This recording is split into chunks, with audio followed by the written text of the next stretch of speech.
Bienvenidos al programa iCaps Franja Ocular, el espacio de encuentro de los oftalmólogos de América Latina. Bienvenidos a iCaps Franja Ocular. Les habla el doctor Juan Valle desde Santo Domingo, República Dominicana. Hoy les tenemos un programa hermoso sobre aquello que más nos gusta, que es la retina. Nos va a tratar el doctor Alejandro Lavaque sobre el tema del pelado de membranas en las lámparas de hendidura, qué abordaje tenemos para hacer un mejor cirugía, una mejor cirugía de mácula, de retina, y una de trucos y conceptos que para nosotros son fundamentales en lo que hacemos en el tratamiento de la mácula. Y también un programa de lo básico, lo esencial de la retinopatía diabética con el doctor Eduardo Martínez. Con ustedes para iCaps Franja Ocular, sabiendo que los conceptos emitidos en esto es para que usted sea un mejor profesional, un mejor oftalmólogo y que lleve estos conceptos a su consulta y se los lleve a los pacientes que más lo necesitan. Nuestra meta es que usted sea mejor profesional y aprenda de estas sesiones de iCaps Franja Ocular. Y con ustedes desde Tucumán, Argentina, el doctor Alejandro Lavaque, profesor de oftalmología, experto en cirugía de mácula, vitreorretinopatías. El doctor Lavaque nos va a deleitar con su tratamiento de la mácula a través de la lámpara de luz. Entrevista en iCaps Franja Ocular. Muchas gracias, Juan. Para mí es un enorme placer estar participando en este ciclo de charlas y un alto honor contar con una presentación como la tuya, Juan, ¿no? La verdad que crecimos y seguimos admirándote, y entonces estar para acá es realmente muy, muy especial. Entonces, en el día de hoy hablaremos sobre la cirugía de la mácula a través de la utilización de la lámpara de hendidura. La lámpara de hendidura, como todas la conocemos, es un equipamiento que tenemos todos los oftalmólogos en la consulta, entonces estamos muy familiarizados con ella. La lámpara de hendidura nos permite básicamente hacer cortes ópticos a través del haz de luz, como ven en la parte de abajo de la pantalla. Ese haz de luz nos permite ingresar dentro del globo ocular y ver todas las estructuras internas del globo. La lámpara de hendidura fue creada a inicios del 1800, las primeras bases que iban a llevar a la evolución de este modelo de aparato, y con el paso del tiempo fue sufriendo modificaciones y mejoras hasta llegar a la lámpara de hendidura que conocemos hoy en día, ¿verdad? También sabemos de la práctica que la observación del segmento anterior a través de la lámpara se hace de forma directa sin requerir la interposición de ninguna lente de contacto o lente aérea. Lo opuesto sucede si es que queremos examinar el fondo de ojo. Sabemos que en general el polo posterior de la retina no es observable con la lámpara de hendidura si es que no interponemos antes una lente de visualización. Estas lentes de visualización se dividen básicamente en dos tipos. Tenemos la de contacto y las de no contacto. La de contacto, un ejemplo es la lente de 3 espejos de Goldman, que es la que estamos viendo durante la examinación de este paciente que había tenido un desprendimiento posterior del vitrio sintomático. Con la lente central podemos ver directamente el polo posterior y el nervio óptico, y vemos acá un flotador vitrio que nos hace pensar que este paciente tuvo un desprendimiento posterior del vitrio sintomático, y lo segundo que queremos saber es si ese desprendimiento posterior del vitrio causó algún daño en la retina, y eso lo podemos ver generalmente en algunas de las lentes periféricas. Cuando examinamos la propia periferia de la retina, vemos que en el sector temporal superior de ese ojo derecho ha ocurrido una rotura, un desgarro retiniano como consecuencia del desprendimiento posterior del vitrio. Ahora, esto sirve como una pequeña introducción de este equipamiento que es la lámpara de hendidura, que utilizamos tanto en consulta y que lo conocemos todos.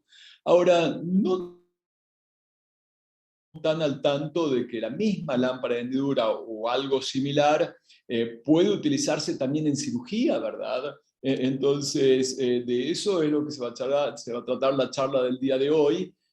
Arriba a la derecha de la pantalla tenemos un microscopio Leica con su lámpara de hendidura. Vemos perfectamente bien acá la lámpara. Por supuesto que el funcionamiento de la lámpara es igual al de la lámpara de hendidura del consultorio, pero claro, tiene que tener una forma y una disposición especial para que esa lámpara de hendidura o ese sistema de iluminación con hendidura pueda ser adaptado al microscopio quirúrgico, ¿verdad? Entonces, la parte del microscopio es un microscopio normal con sus objetivos y sus lentes de visualización, más los binoculares del cirujano y del ayudante.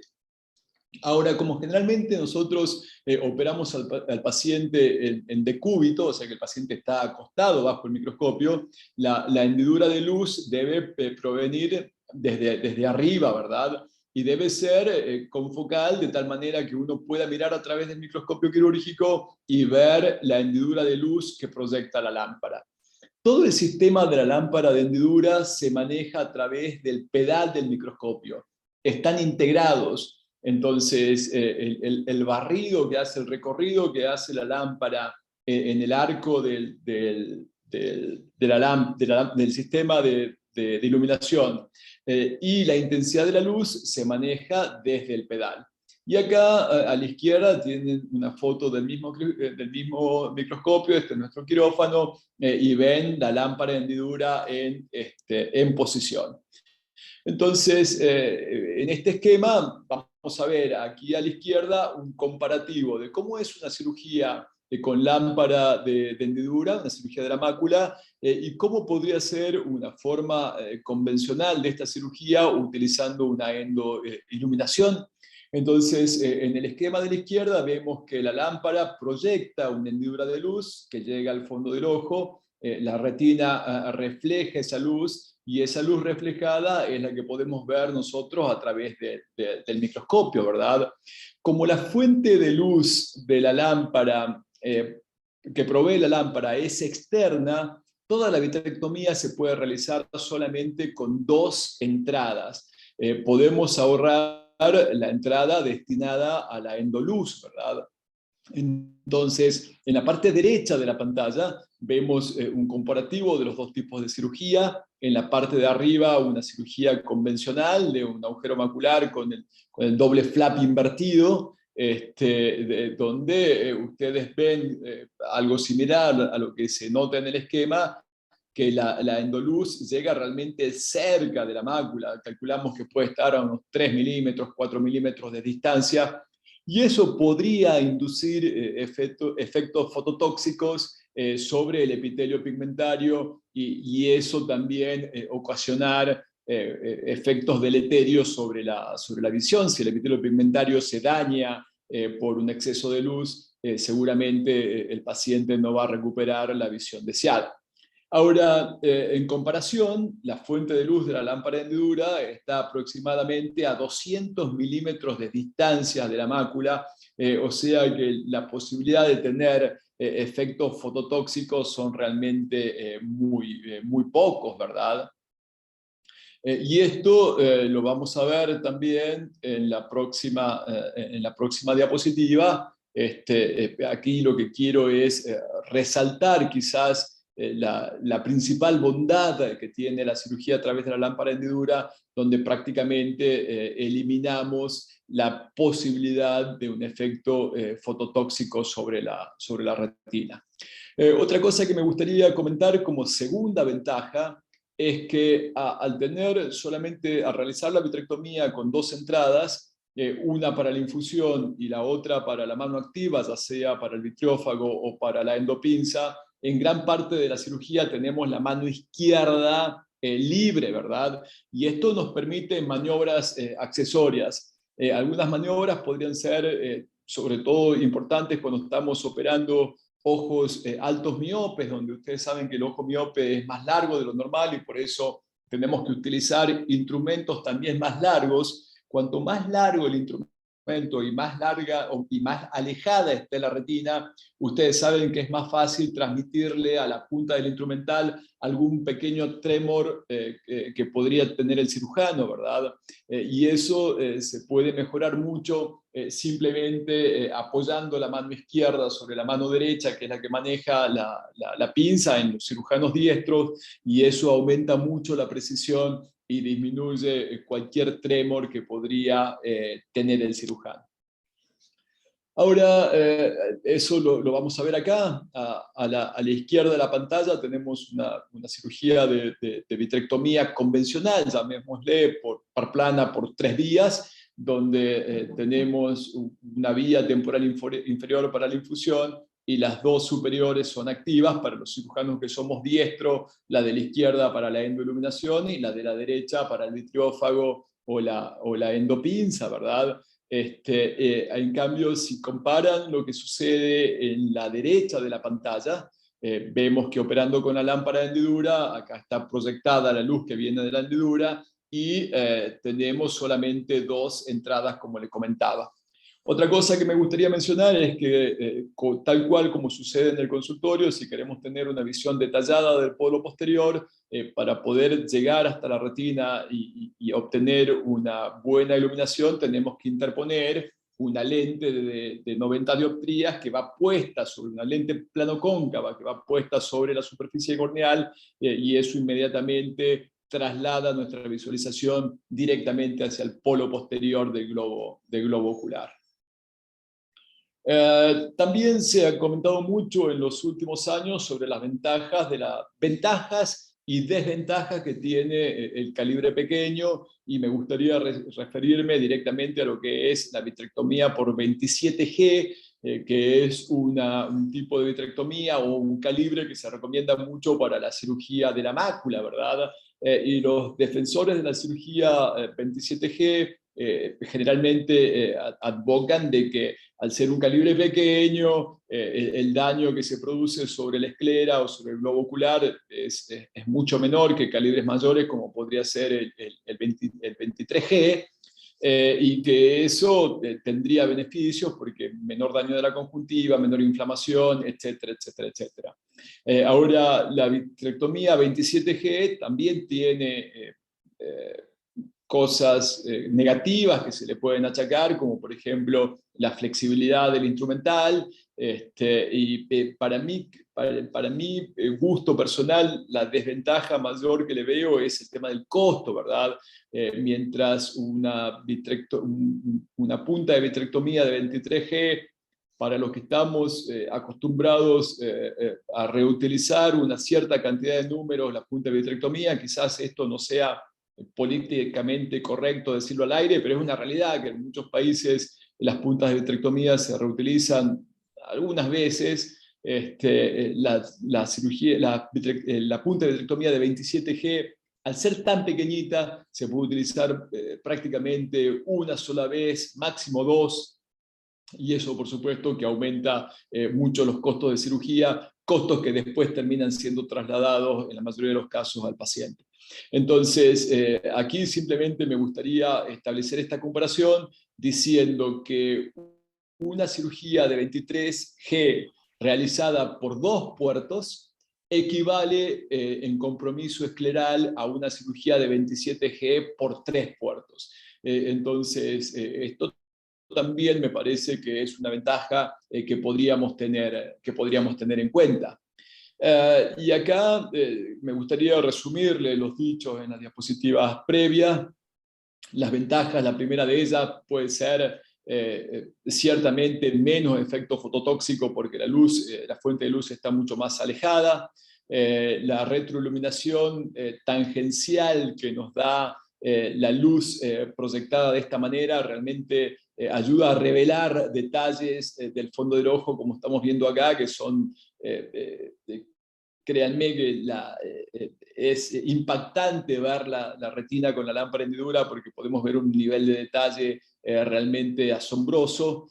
Al tener la mano izquierda o la mano menos hábil, libre, nos permite la realización de maniobras adicionales o, como les decía recién, darle soporte a la mano activa para disminuir cualquier pequeño tremor que podría estar ocurriendo en ese momento. Utilizamos solamente 2 esclerotomías y eso tiene ventajas innegables. Fíjense que aquí en la foto, al retirar los trócares, el compromiso que existe es realmente poco, y si hay alguna pequeña hemorragia que haya ocurrido al colocar el trócar, que en ocasiones puede pasar, estas hemorragias quedan cubiertas por el párpado superior, o sea que generalmente al día siguiente tenemos incluso ojos con bajo grado de inflamación y estéticamente muy aceptables, ¿verdad? Y el quinto y último punto es recordarle que una vitrectomía 23G por 2 puertos es equivalente a una vitrectomía 27G utilizando 3 vías. Esta es mi última diapositiva y por supuesto que ahora quedo a disposición para cualquier pregunta o comentario que pudiera surgir de todos ustedes. Gracias, doctor Lavaque. Sensacional. No me quite esa diapositiva. Vamos a hablar de cosas relacionadas. Lo primero es el abordaje por la lámpara de hendidura. Te da una hendidura de luz, mientras que tienes en el sistema de inversión o el Cerebral o el Volt una imagen completa. ¿No te hace falta el llenar la retina de luz para hacer tu pelado? ¿Te sientes cómodo con la lámpara de hendidura? Para trabajar en mácula, Juan, con lámpara de hendidura es muy cómodo. No necesitamos el inversor desde el momento que estamos usando una lente plano cóncava directa, ¿verdad? Generalmente ahí no utilizamos el inversor. Ahora, alguien con muy buen tino podría preguntar, bueno, pero ¿qué pasa si uno quiere examinar la periferia o se ve obligado en la cirugía a hacer alguna maniobra en la periferia? Se puede perfectamente colocar una lente de 3 espejos como lo hacemos en el consultorio. Es una lente de 3 espejos un poquito diferente a la que utilizamos en cirugía porque es una lente que tiene 3 espejos, pero a diferencia de la lente de Goldman, que los 3 espejos laterales tienen diferentes angulación, en la lente de 3 espejos que usamos en cirugía es una lente donde los 3 espejos tienen la misma angulación y están pensados para la visualización de la retina periférica. Y al igual que utilizamos un lente Goldman en la consulta, en cirugía también se puede utilizar y se puede ver la retina periférica perfectamente bien.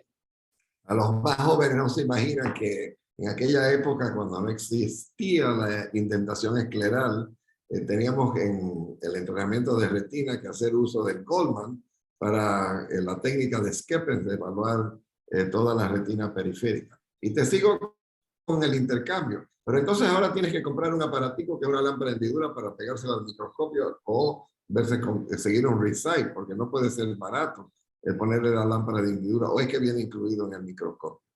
No, la tienes que pedir como un artículo adicional, ¿verdad?, para el microscopio.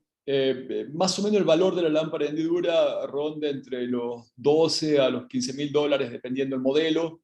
Las 3 marcas principales de microscopios tienen lámpara de hendidura, la casa Zeiss, la casa Moeller-Weather o High Strike y la casa Leica, que probablemente sean los microscopios más difundidos. Las 3 tienen lámpara de hendidura. La que yo le mostré es el sistema Leica que utilizamos nosotros. La casa Zeiss solía tener el sistema Visulux, que es una lámpara de hendidura muy similar a la que acabo de mostrar, pero desde la aparición del Lumera 700, ese modelo de microscopio de Zeiss, ya viene la lámpara de hendidura incluida dentro del microscopio, ya no se pide como un artículo adicional, sino que ya está incluida la lámpara de hendidura.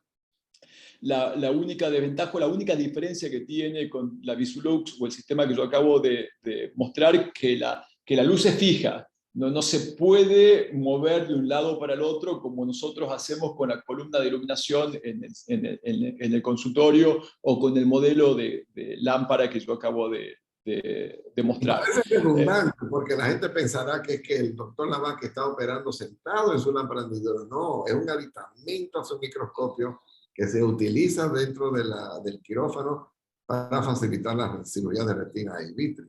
Y ahí viene lo otro. Entonces, tienes un lente de contacto, obviamente, para poder hacer el enfoque de la mácula. ¿Y ahí qué prefieres? ¿Uno que magnifica o el plano cóncavo normal?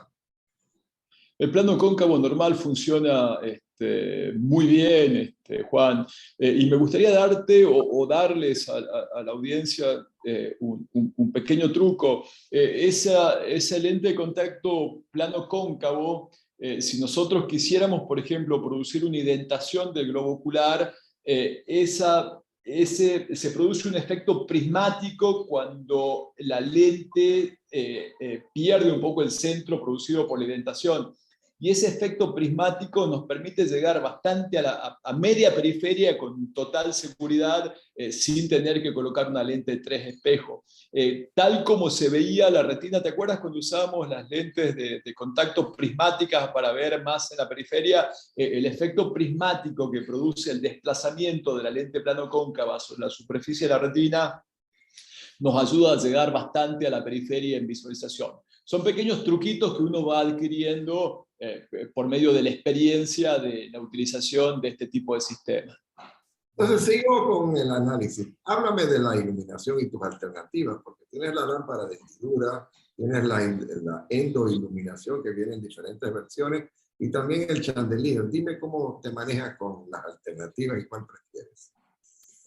Me encanta, y además a las 3 opciones que muy bien acabas de mencionar, me gustaría agregarle una cuarta opción, que es el Viper. El Viper es un sistema de iluminación que nosotros estamos usando desde tiempo reciente, que para mí ha sido uno de las mejores adquisiciones del último tiempo. Es un sistema muy sencillo. Es la misma endoluz que tiene un capuchón que se le coloca a la endoluz, de tal manera que es un capuchón transparente que permite la transiluminación de la luz, y es un capuchón que tiene una punta redonda que nos permite la indentación de la periferia de la retina.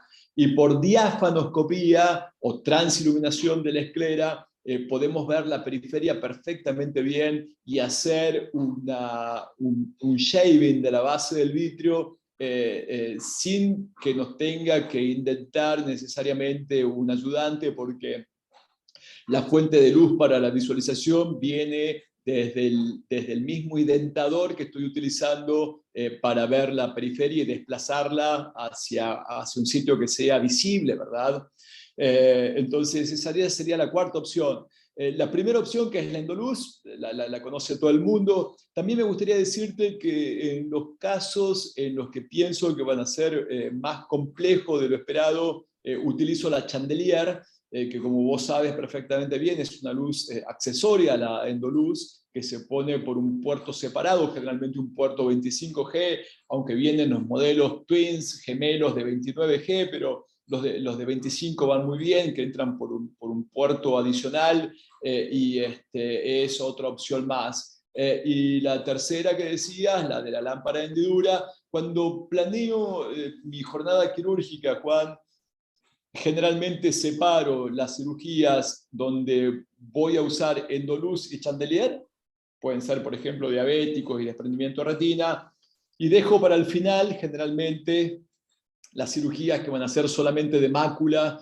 donde únicamente planeo utilizar la lámpara de hendidura. Entonces, requiere de una organización en el quirófano y separar los dos grupos de pacientes. Yo no recomendaría mezclar un diabético complejo con un agujero macular y luego un desprendimiento de retina y luego un Packer macular, porque la dinámica del quirófano, como sabes, es completamente diferente, ¿verdad? Entonces, yo prefiero comenzar quizás por una cuestión de mentalidad, prefiero primero los casos más complicados, y tratar de hacer eso primero cuando mis energías están altas y ese tipo de cosas, y luego dejar para la última parte de la jornada quirúrgica planificada la cirugía de mácula, donde no siempre, pero uno presupone que la cirugía macular va a ser más corta y probablemente no nos requiera tanta energía. Y adicionalmente, no va a ser para ahora, Juan, pero me gustaría, si es que alguna vez vuelvo a contar con el honor de vuestra invitación, hablarles de la cirugía en el paciente diabético, en diabético complicado, porque ahí nosotros creemos en las bondades de la bomba peristáltica y de la vitrectomía, que solemos llamarle la vitrectomía de bajo flujo y de bajo corte, ¿verdad? Porque ahora hoy a los retinólogos, a muchos de nosotros nos gusta pensar que cuanto más rápido corte el vitreófago, eso va a ser mejor, porque yo creo que inconscientemente relacionamos la velocidad de la vitrectomía con la velocidad de nuestros autos, de nuestros carros, ¿verdad? Y entonces siempre nos gusta tener el carro más potente y el que ande más rápido, y por eso, por esa analogía, nos sentimos tan bien cuando decimos que nuestro vitreófago corta 10.000, 15.000, 20.000 cortes por minuto. Eso nos hace sentir poderoso, ¿verdad? Es que En otra oportunidad me gustaría contarles cómo la vitrectomía de bajo corte hace maravillas también, ¿no? Estaba, el doctor Lavaque estaba con el doctor Harry Flynn ahora en Miami hace 15 días, y él me dice, es un dicho propio de él, que hay dos cosas que tienen los cirujanos de retina y vitrio, es que nunca han sacado suficiente vitrio. Cuando han sacado el de los core, entonces se van a la periferia, luego afeitan, indentan, pero nunca tienen suficiente vitrio, y tampoco tienen suficiente números de cortes tampoco. Son 7.500 y luego lo duplicas porque tienes corte en las dos direcciones, y luego sigue, hoy día están hablando de hacer un láser que te corte a 100.000 o 50.000 cortes por minuto, ¿no? Una locura. Te sigo molestando. A ver, ya tenemos sí, la claro. Por cierto, que hay un dispositivo nuevo que acaba de traer el doctor Miguel Cruz de Canadá, que es el fotocoagulador con endoluz. Es decir, que la misma punta de fibra óptica que te dispara el láser, pues te ayuda a iluminar, que te permite tener la segunda mano entonces para hacer la indentación, que facilita mucho. Y propiamente en esto de la cirugía con la lámpara de hendidura también te libera la segunda mano. Es decir, tienes el vitreófago, pero tu segunda mano puede intentar perfectamente y puede traer la retina periférica al centro. Pues entonces, a ver, ¿qué prefieres usar? Si voy a ser un diabético, ¿te pasas automáticamente a 25 o estás conforme o te prefieres ir a 27? Juan, utilizo 23G en el 100% de mis vitrectomías. Yo soy igual. Yo soy igual. Esa sería la respuesta, y simplemente lo hago así porque sencillamente no he tenido la necesidad de pasarme a otro calibre más pequeño, porque no, viste, cuando no observas un problema, no estás buscando soluciones para un problema que no existe, ¿verdad? Entonces, 23G va bien para todo, no me siento limitado de ninguna manera. Cuando veo cirujanos que operan con 25 o con 27G, yo veo que lo mismo que hacen ellos, puedo hacerlo a través de 23G, pero cuidado, acá porque hay un paréntesis que quisiera abrir acá, que es muy importante, porque además de decirte que realizo el 100% de mis vitrectomías con 23G, también me gustaría decirte que el 100% de mis vitrectomías las hago con bomba peristáltica, y eso en contrapartida de los otros tipos de bomba, y eso hace una diferencia. Daría para otra charla completamente diferente el por qué la bomba peristáltica nos permite hacer todo tipo de maniobras, ¿verdad? Y el uso de la bomba peristáltica va de la mano con la velocidad de corte, Juan. Entonces, cuando yo quiero máxima precisión y máxima seguridad, bajo el flujo de la bomba peristáltica, bajo la velocidad de corte, y eso me permite hacer cosas que hasta a mí mismo en ocasiones me asombra, ¿verdad? Entonces, esto, volviendo a la analogía que decíamos recién del carro, uno cuando quiere seguridad, cuando viene manejando el carro, ¿qué hace? Para aumentar la seguridad, baja la velocidad, ¿verdad? Uno cuando está conduciendo no aumenta la velocidad del carro para aumentar la seguridad. Eso sería una locura. Mi línea de pensamiento me dice lo mismo de la vitrectomía. Para aumentar la seguridad no necesito aumentar la velocidad de corte. Eso es un concepto que viene de la gente que utiliza bombas Venturi, digamos, donde no le queda otra porque la bomba Venturi es insegura de por sí. Entonces, para aumentar la seguridad necesita calibres cada vez más pequeñitos que causen menos daño y velocidades de corte cada vez más altas, aparentemente seguras, pero altamente ineficientes, porque acercan la retina a 20.000 cortes por minuto y dicen, miren cómo la retina no se mueve. Y yo estoy de acuerdo que la retina no se mueve, pero no se mueve porque 20.000 cortes sea más seguro. 20.000 cortes no está haciendo nada en ese momento, no atrae el vitrio, por eso la retina no se mueve. Es tremendo. Entonces aumentan la seguridad volviendo a la punta de vitrectomía tremendamente ineficiente. Igual esto dicho en palabras queda como en el aire, Juan. Yo creo que eso da para otra charla, que ahí sí podríamos pasar toda la tarde hablando, ¿verdad? Entonces, ¿con qué tiñes? ¿Vas a hacer un...? Eso. Vamos a la tinción y no nos metamos en lío, ¿verdad? Bueno, cuando quiero teñir membrana limitante interna, como veíamos ahí, uso azul brillante, que va muy bien, es la única tinción que he utilizado toda la vida. No he usado nunca el verde endocianina, que podría ser la alternativa. El azul brillante va muy bien. Voy a contar un truquito y quizás esto, Juan, por ahí te pido disculpas si es que soy muy sincero, digamos, ¿no? Pero considero que esto es una charla de amigos y creo que entre amigos no deja de ser de caballeros decir siempre la verdad, ¿verdad? Aunque por ahí no suene del todo completamente correcto, habrá gente que puede estar de acuerdo o no, pero uno es así, vos ya me conociste así, entonces me gustaría contarte que el azul brillante lo preparamos nosotros.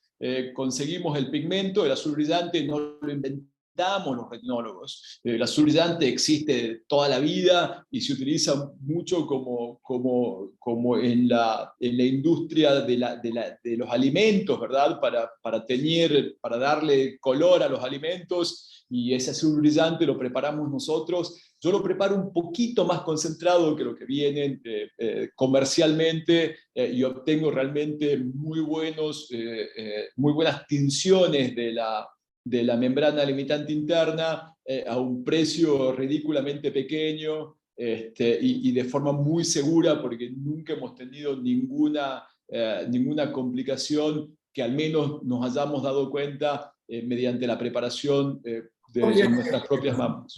¿El azul brillante viene en polvo o ya viene en alguna solución? Viene en polvo. Cuando uno lo compra, es un polvito. Nosotros lo probamos a diferentes diluciones hasta que encontramos la dilución que a nosotros nos gusta.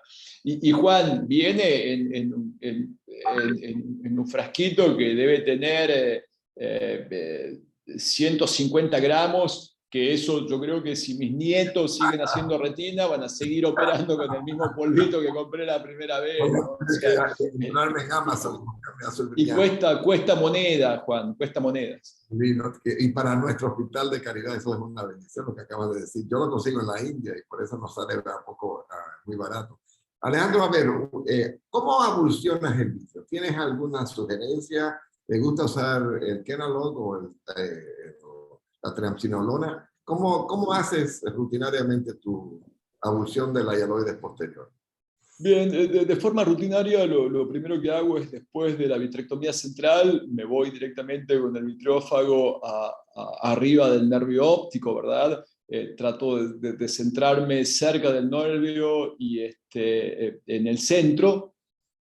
Y primero, sin teñir nada, cuando me voy acercando, voy cortando, y lo primero que busco es ver si la retina alrededor del nervio óptico se mueve. Porque viste que cuando está la hialoides posterior y el vitrio posterior todavía adherido a la retina, si vos vas cortando el vitrio, hay un movimiento que se transmite a la retina y vos ves que hay un flutter, la retina se mueve un poquito cuando la hialoide está ahí. Entonces, si veo eso, confirmo que la hialoide está adherida y trato de despegarla con el mismo vitriófago, sin tinción en un principio, que muchas veces, como vos sabes, se logra de esa manera. Entonces desactivo la cuchilla y con máxima aspiración trato de... ahí viene otro truquito. Entonces la bomba peristáltica al igual que la bomba peristáltica del FACO. ¿Qué pasa con el FACO cuando estamos haciendo una catarata y la punta del FACO se ocluye? Empieza a subir el vacío y además el equipo emite una alarma sonora, ¿verdad? Hace pip, pip, avisándonos que la punta del FACO está completamente ocluida. Lo mismo sucede en vitrectomía utilizando la bomba peristáltica. Cuando la punta del vitrófago se llenó de vitrio y se colapsó, el aparato no solamente empieza a subir la presión dentro de la tubladora, sino que empieza pip, pip, diciéndonos que la punta está ocluida. Y está ocluida por el vitrio, o sea que hemos agarrado la hialoides y la tenemos en la punta del vitréctomo. Entonces, con la bomba peristáltica sucede algo que a mí me gusta mucho, y es el decir que podemos escuchar el vitrio. Podemos escuchar porque cuando la punta está llena de vitrio, empieza la alarma sonora. Entonces ahí sé que estoy en el sitio donde quiero estar.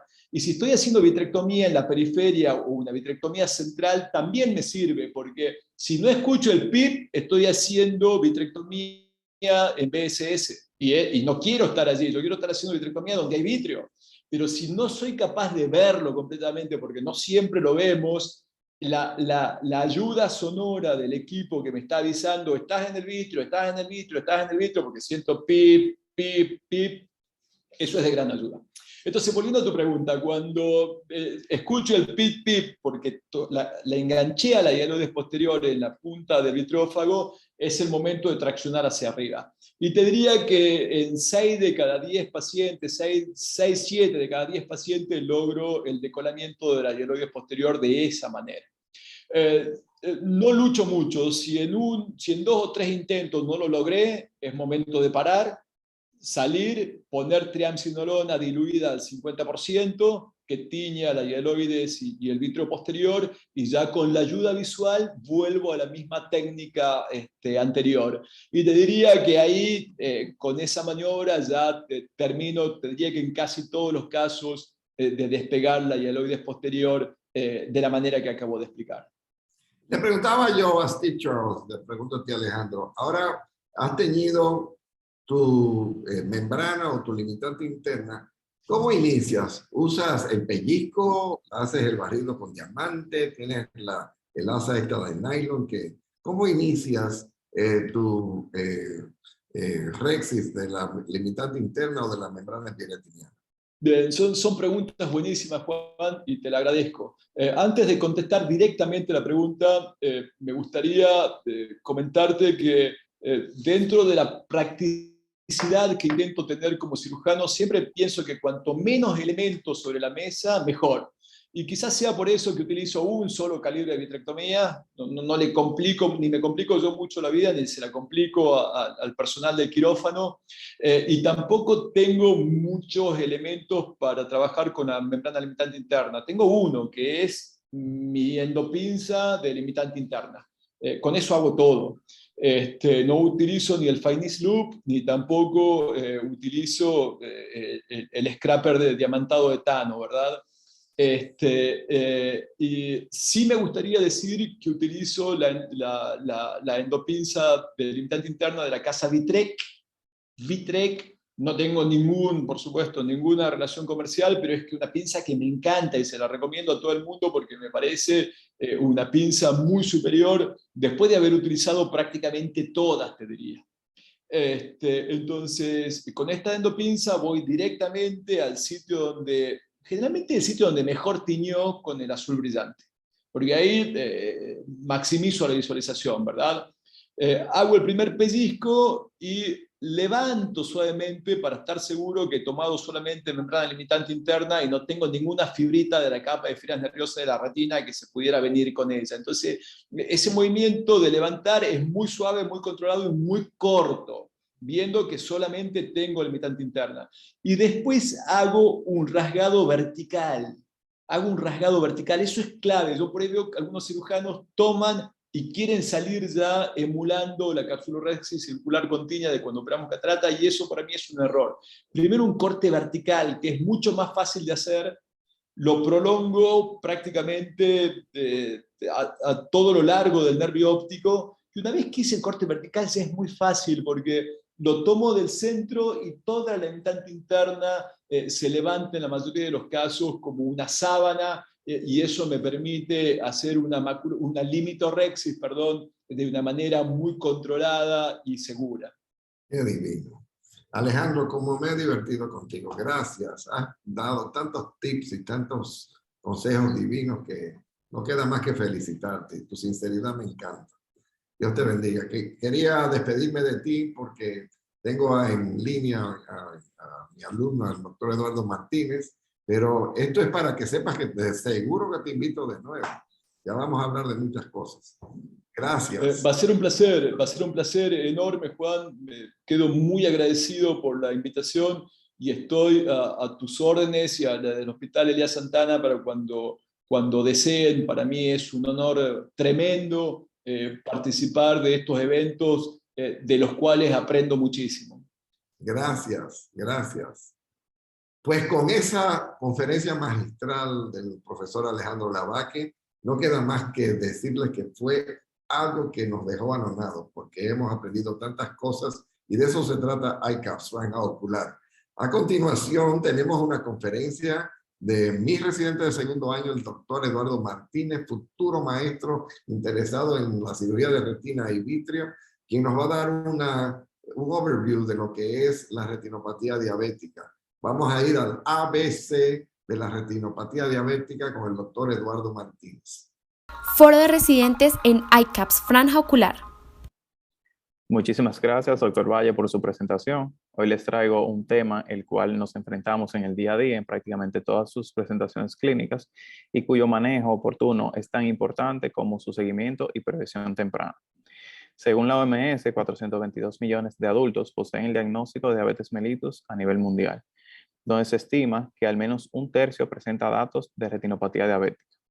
Es importante saber que la retinopatía diabética es la principal causa de ceguera en personas en edad laboral, que comprende el grupo etario entre 25 y 74 años de edad, afectando 3 de cada 4 pacientes diabéticos con al menos 15 años de evolución de la enfermedad de base. Tiende a afectar mayormente el género masculino y se reporta mayor incidencia en la raza afroamericana e hispana. La diabetes mellitus no es más que un conjunto de enfermedades o trastornos endocrino-metabólicas caracterizadas por estados hiperglicémicos crónicos con afección principalmente a nivel microvascular, causado por defectos en la secreción de insulina o resistencia a su acción. Personas con diabetes mellitus están en alto riesgo de padecer complicaciones a nivel microvascular, provocando consigo afección en diversos sistemas y órganos. La diabetes mellitus tipo 2 representa entre el 90 y 95%, mientras que la diabetes mellitus tipo 1 y sus otras formas o variedades representan entre el 5 a 10%. La retinopatía diabética, por su parte, no es más que una microangiopatía progresiva de la red vascular de la retina, donde los estados hiperglicémicos ocasionan activación de las vías alternas de la glucosa y consecuente producción de metabolitos tóxicos para la estructura e integridad vascular. Esas alteraciones incluyen un aumento de la permeabilidad vascular, oclusión o estrechez del lumen vascular y consecuente neovascularización en presencia de áreas de hipoxia. Existen diversos factores que pueden acelerar o impulsar la progresión, desarrollando retinopatía diabética desde las fases más tempranas hasta las más severas. Entre ellos se destacan tanto el tiempo de evolución como el tipo de diabetes. Una hemoglobina glicosilada elevada se traduce a un pobre control glicémico, el cual, aunado a dislipidemias, enfermedad renal, uso de tabaco e hipertensión arterial, podrían ocasionar una evolución acelerada de la enfermedad y por ende un peor pronóstico visual. Otras condiciones como cambios hormonales del embarazo o una extracción del cristalino, donde se establece una comunicación entre los distintos compartimentos oculares, también juegan un papel en el curso de la enfermedad. Para entender su patogénesis, debemos recordar que en estados hiperglicémicos ocurre una activación de las vías alternas de la glucosa, donde sus productos o metabolitos afectan directamente la integridad endotelial y vascular. Entre las alteraciones celulares más importantes tenemos una pérdida de los pericitos, lo cual promueve a la formación de microaneurismas. El daño endotelial afecta la barrera hematorretiniana, provocando extravasación de líquido o fuga, Un engrosamiento de la membrana basal reduce a su vez el lumen vascular y finalmente el factor de crecimiento endotelial vascular o VEGF es liberado promoviendo neovascularización retiniana. La clínica de estos pacientes suele pasar desde permanecer asintomáticos en sus primeros años hasta cuadros más agudos de compromiso visual. Entre los síntomas de mayor frecuencia se encuentran los escotomas de campo visual, las miodesopsias o comúnmente llamados flotadores, las metamorfosias y visión borrosa fluctuante, indicando estados de hiperglicemia. También es importante realizar una correcta anamnesis debido a la posibilidad de cambios de visión sugestivos de desprendimiento de retina, como son las sombras en forma de cortina. El diagnóstico es predominantemente clínico mediante los hallazgos en examen de fondo de ojo en pacientes con diagnóstico de diabetes mellitus. Existen algunas herramientas o estudios como la foto de segmento posterior que nos ayudan a documentar y retratar cambios importantes. Asimismo, dependiendo de la sospecha clínica y la visualización directa o falta de la misma, contamos con estudios como la ecografía modo B, el OCT o tomografía de coherencia óptica, la angiografía fluoresceínica y el angio-OCT u OCTA. Entre los hallazgos de fondoscopía se encuentran los microaneurismas, que sabemos que es el resultado del daño y pérdida de los pericitos, hemorragias en manchas y puntos debido a las rupturas de las mismas microaneurismas, un edema macular debido a la extravasación, exudados duros sugerentes de reabsorción de edema, manchas algodonosas por inflamación e isquemia de las capas de fibras nerviosas, asimismo como neovascularización, siendo esta una respuesta adaptativa frente a isquemia de la retina. Finalmente, las anomalías microvasculares intrarretinianas, también conocidas como IRMS. En etapas tempranas, la retinopatía no es evidente a nivel de fondo de ojo. Más sin embargo, se sabe que los daños microvasculares preceden estos datos y pueden encontrarse aún en pacientes diabéticos de larga evolución con un buen control glicémico. Principalmente, como he mencionado, la pérdida de pericitos será la alteración inicial junto a la consecuente formación de microaneurismas propensos a sangrar y ocasionar fuga en áreas de la retina. El daño endotelial puede avanzar hasta causar una acelularidad capilar y desencadenar cuadros más avanzados. Esta, a su vez, se puede clasificar tanto en retinopatía diabética no proliferativa como retinopatía diabética proliferativa. Pasando a la no proliferativa, esa retinopatía se va a subdividir en leve, donde solo podemos observar microneurismas, moderada, cuando además de microneurismas, observamos otros datos como hemorragias, manchas algodonosas y arrosariamiento venoso. Pacientes en este subtipo tienen un 15% de riesgo a progresar hasta el tipo proliferativo en un año, mientras que el 60% en 3 años. Para el subtipo severo existe una conocida regla conocida como 4-2-1, la cual implica una de las siguientes características, ya sea hemorragias en 4 cuadrantes, arrosariamiento venoso en 2 cuadrantes o IRMAs en 1 cuadrante.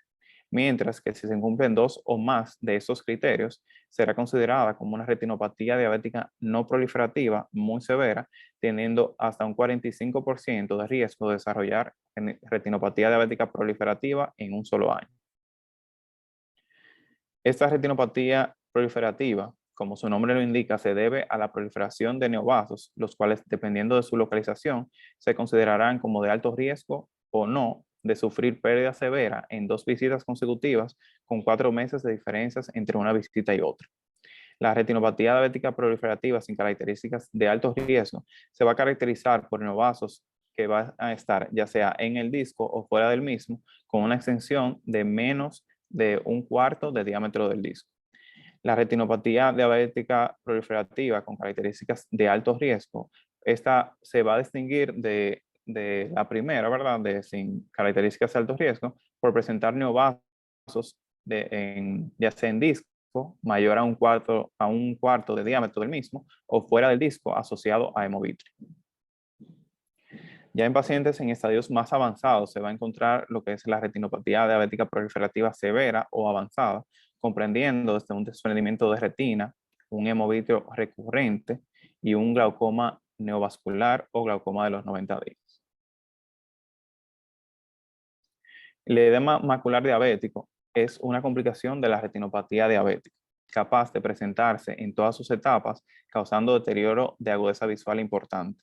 Este edema no es más que un engrosamiento a nivel macular debido a la extravasación de líquido con apariencia elevada en fundoscopía y separación a nivel de capas flexiformes en el OCT, presentando también defectos en fugas en la angiografía fluoresceínica a nivel de la mácula. Este a su vez se va a clasificar en un edema macular clínicamente significativo dependiendo de la distancia que esté entre la fobia y el engrosamiento macular per se. Se considerará como clínicamente significativo un engrosamiento que se localice dentro de las 500 micras del centro de la mácula. Asimismo, un edema macular con exudados duros y engrosamiento adyacente a menos de 500 micras de la fóvea. Y por último, un engrosamiento de retina de un área de disco o mayor ocupando al menos un diámetro de disco a nivel de la mácula. Ya antes de pasar a lo que sería el tratamiento, es importante recordar que la diabetes mellitus es una enfermedad metabólica progresiva cuyas complicaciones son evitables, que con un buen control glicémico, un control de tensión arterial, terapia hipolipemiante y actividad física regular, podríamos ayudar a no desarrollarlo o prevenir sus mayores complicaciones. Los objetivos del tratamiento van a incluir tanto reducir los requerimientos metabólicos de la retina, convertir áreas de hipoxia en áreas de anoxia, promover la regresión de neovasos, disminuir el factor de crecimiento endotelial vascular, prevenir mayores complicaciones y retrasar la necesidad de una intervención quirúrgica. Entre las terapias antiangiogénicas se comprenden el Avastin o su agente bevacizumab, el Eylea o aflibercept y el Lucentis o ranibizumab. Estas van a atacar directamente lo que sería la fisiopatología de la enfermedad y tienen como objetivo disminuir la liberación del factor de crecimiento endotelial vascular y la regresión de neovasos. Asimismo, puede ser un tratamiento para lo que sería un edema macular diabético.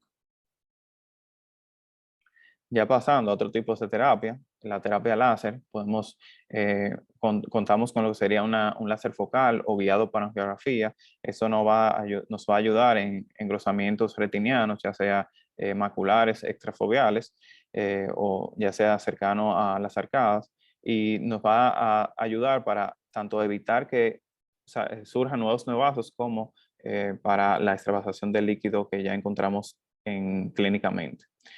También contamos con lo que sería la fotocoagulación láser panretiniana o PRP. Esta ya podríamos tenerla en cuenta o ya realizarla desde una retinopatía diabética no proliferativa en etapa severa hasta una retinopatía diabética proliferativa.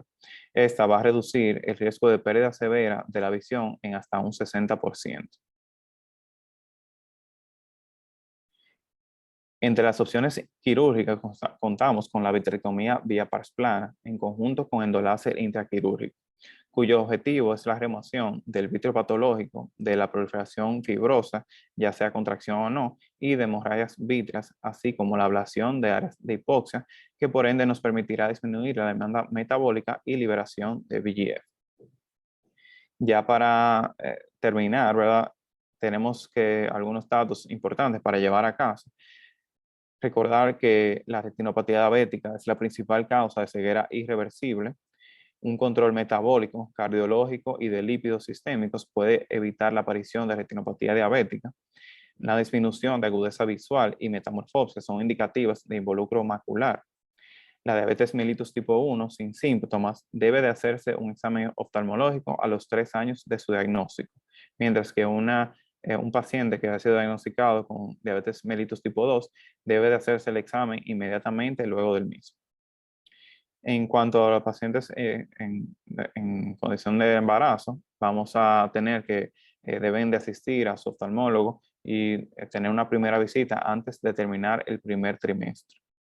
Y recordar que una terapia oportuna, ya sea con terapia láser, se va a reducir el riesgo de pérdida severa de la visión en hasta un 60%.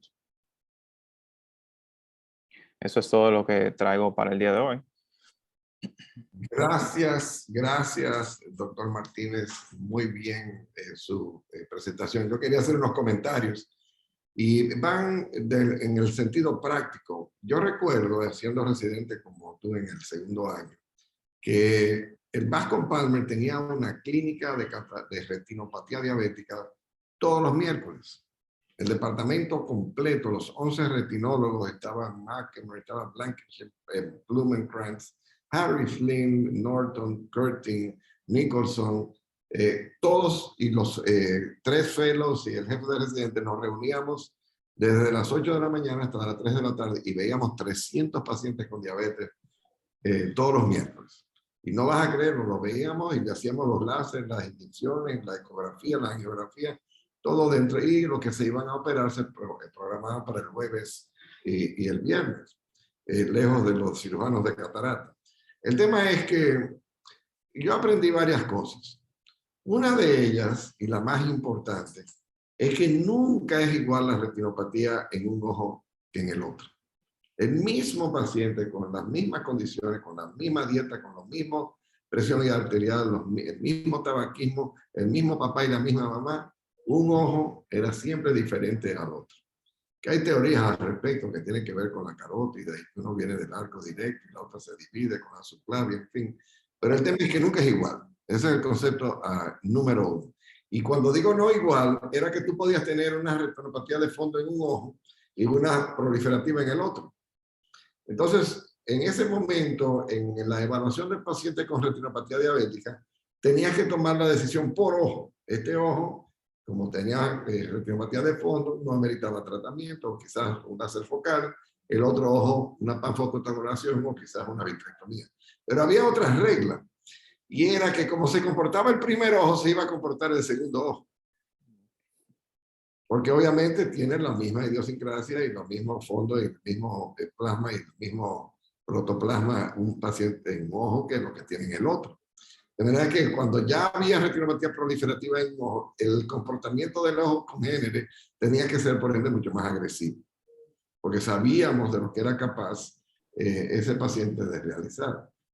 Lo tercero era que la decisión, de acuerdo a la DRS, para el tratamiento de la retinopatía proliferativa, años 84, y la ETDRS, que salió posteriormente, que también era para la maculopatía proliferativa, o maculopatía exudativa, no la proliferativa, pues tenía sus indicaciones. Y adivina qué, no requerían ni OCT, ni angiografía, no requerían de nada, simple y sencillamente requerían de la oftalmoscopía indirecta. Usted miraba la retina con el indirecto, y si no tenía vasos en el nervio, no tenía vasos proliferativos en la región paramascular y en la periferia, pues se consideraba una retinopatía de fondo. Si tenía vasos, entonces teníamos que saber si eran en nervio y periferia, nervio con hemorragia vítrea, periferia con hemorragia vítrea, y si tenía esas combinaciones, automáticamente PRP. Okay. Si tú tenías una de fondo, entonces entrabas en las categorías de la ETDRS y tenías que decidir, y solamente había láser focal en esa época, pues tú decidías, bueno, si el edema macular es más de un diámetro papilar, si está dentro de las 500 micras de la fobia, del FAS, o si tenías más de 500 micras en total de edema extramacular, pues tenías que dar láser focal. Hoy día todo eso pasa a la inyección. Porque es muy poco probable que en una retinopatía de fondo, con maculopatía exudativa, si lo puedes curar con una inyección de Avastin, de Eylea o de Lucente, tú le metas una fotocoagulación al paciente porque le vas a quemar la retina de forma definitiva. Sí. ¿Qué pasa? Que en nuestros pacientes pobres, aquellos que están en el sistema hospitalario, no tienen los recursos para pagar una anti-VEGF todos los meses. Por lo cual, era imposible uno tener sometido a estas terapias porque llegaría el momento que no se la iban a dar y iban a progresar a otra cosa. Entonces uno tiene que ser muy juicioso con el paciente hospitalario y lo que puedes curar con el láser, pues obviamente es mejor que aquello que no. Lo tercero es que en esa época surgió lo que era la vitrectomía temprana, Early Vitrectomy Study, que era en casos que no eran proliferativos, hacer en esos casos una vitrectomía completa para así evitar que pasaran a una retinopatía proliferativa. ¿Qué pasa? Que el costo de una vitrectomía vía pars plana en Estados Unidos es tan alto que el indicar aquello en un caso que se podía resolver con una PRP, pues no era costo efectivo, era casi un abuso de la economía del paciente. Lo segundo es que el Early Vitrectomy Study se hizo con calibre 20. No había sistema de inversión de imágenes, no había toda el Numera 700, no había Ingenuity, no había los gases y las bombas y los Constellation y Orlis y dispositivos que tenemos hoy día para hacer vitrectomía. De manera que los resultados, sobre todo que se hacía una catarata en menos de 2 años en casi todos los casos, hacía imposible recomendar una vitrectomía temprana en aquellos pacientes, pero sí sabíamos las causas. Hoy día no. Cuando tú tienes una persona que necesita una vitrectomía, es casi más barato hacerle la vitrectomía que recomendarle un tratamiento mensual de inyecciones intravítreas, porque es que una cosa la paga el seguro y la inyección intravítrea quizás no se la cubra y finalmente el resultado es igual. Y por último, nuestro sistema de salud, cuando empezamos, no autorizaba la fotocoagulación panretiniana en el tratamiento de la retinopatía proliferativa. Esa tontería, ese error, afortunadamente se corrigió. ¿Por qué? Porque el resultado de no dar la fotocoagulación panretiniana oportunamente, en menos de 2 años terminaba con un hemovitrio y un desprendimiento de retina. ¿Y qué es más barato? Tú dar una PRP o tú tienes que hacerle una vitrectomía con pelado de membrana, con silicona, con endoláser a un paciente. Obviamente. Pero en ese momento, hace 4 o 5 años, las autoridades no se percataban de aquello. ¿Qué quiere decir eso? Que ustedes como residentes le van a llegar pacientes con retinopatías muy agresivas sin una gota de láser y sin una gota de anti-VEGF. Y eso es una realidad de la mayoría de los países del tercer mundo. Entonces, eso nos obliga a ser muy buenos. Por suerte para los fellows de retina y vitro, toda la semana tienen 4, 5, 6, 10 casos de retinopatía diabética debido a esa falta de información, ignorancia y sistema de salud atrasado. Pero todavía hoy día hay que pensar en que un día vamos a salir de ello. Y que algún día entenderán que las inyecciones de anti-VEGF, sobre todo en estos casos proliferativos, salvan la vista, sacan de la lista de no videntes a muchos pacientes que hoy día se defienden de ellos. Y lo último que te iba a decir, de todas las cosas que se han investigado recientemente, queda claro que la retinopatía diabética es una enfermedad inflamatoria. ¿Sabes cuando mostraste la imagen de la histopatología que veías cómo se perdían los pericitos? ¿Tú sabes lo que son los pericitos? Los pericitos son las células madres de la retina. Cuando hay un daño en la retina, sea isquémico o traumático o cual fuera, lo primero que se desprende del capilar es el pericito y se convierte como célula madre que es en lo que sea. Pero lamentablemente en el caso de las isquemias de retinopatía diabética se convierte en tejido fibrovascular, que explica por qué se forman esas membranas que parecen arañas y cacatas que se pegan a la retina. Y es porque esos pericitos se transforman en fibroblastos, en tejido glial, que finalmente desprende la región posterior de la retina.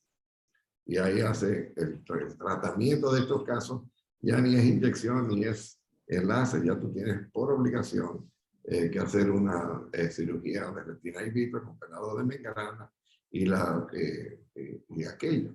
Lo que no ha cambiado es que todavía cuando ya te llega el paciente a necesitar una vitrectomía, viene la regla de 30-30-30.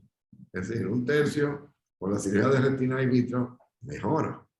1/3 se queda igual y 1/3 empeora. En una cultura de poca educación, y me operé, ¿y cómo es que empeoré? Es que una tercera parte de los pacientes operados de retinopatía diabética empeoran. Y eso lo sabemos. Y hay que estar preparado. Y por eso que el tema de ser cirujano de retina in vitro no es para el blandito, no es para el flojo, no es para el lento de carácter. Tiene que ser una persona que entienda que habrá pacientes que dirán, pero doctor, me operé, ¿y por qué no quedé mejor? y hay que saberle comunicar oportunamente esto al paciente, a la familia y dejarlo por escrito, es que se le explicó que si no se operaba, 100% iba a deteriorarse. Pero teníamos un chance de 60% de dejarlo igual o mejor si le hacemos la cirugía. Pero no es una bendición, no es una bendita que le estamos echando. Es tratando de detener un proceso sumamente agresivo que finalmente termina en la ceguera. Entonces ahí viene lo último, que es la ceguera. La retinopatía diabética hoy día cada vez más se convierte en la causa principal de ceguera irreversible junto con la degeneración macular.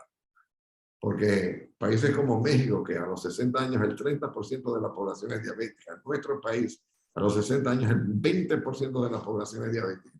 El tema de la retinopatía diabética en el futuro, debido a los problemas que tenemos dietéticos y de consumo de carbohidratos, se va a hacer cada día aún más y más frecuente. Y es importantísimo que el residente entienda la clasificación de ella, sepa que hay protocolos ya por la Panamericana y la Academia Americana que dicen cuándo láser, cuándo inyecta y cuándo opera, que son las 3 alternativas que tenemos hoy. Gracias, doctor Martínez, por esta presentación. Con eso concluye nuestra sesión de ICAPS Franja Ocular. Qué sesión tan hermosa. Qué honor tener al profesor Alejandro Lavaque y al doctor Eduardo Martínez hablándonos de temas de la retina que son prácticos, que son de incidencia actualizada, que nosotros sabemos que podemos aplicar en nuestras propias prácticas, y de eso se trata ICAPS Franja Ocular. Los invitamos la semana que viene a nuestra próxima sesión y espero que hayan disfrutado como yo de todos los conceptos que han sido emitidos durante esta hora. Me despido del doctor Juan Valle desde Santo Domingo. Hasta la próxima semana. Aquí finaliza ICAPS Franja Ocular. Te invitamos a conectarte la próxima semana.